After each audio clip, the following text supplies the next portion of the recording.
May nagtatanong sa akin, "Kuya, bakit hindi pa dumarating yung opportunity ko?"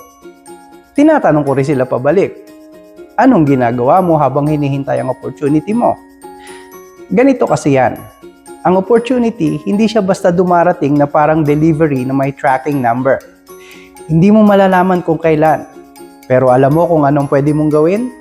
Maging handa. Practice your craft. Build that skill.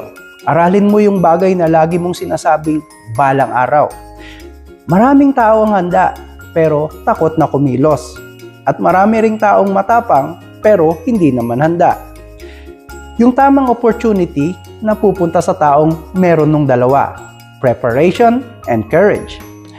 So kung may pangarap ka ngayon, huwag kang maghintay ng perfect timing. I-prepare mo yung sarili mo. Tapos kapag dumating na yung sandali, huwag ka nang mag-atubili. Ayos?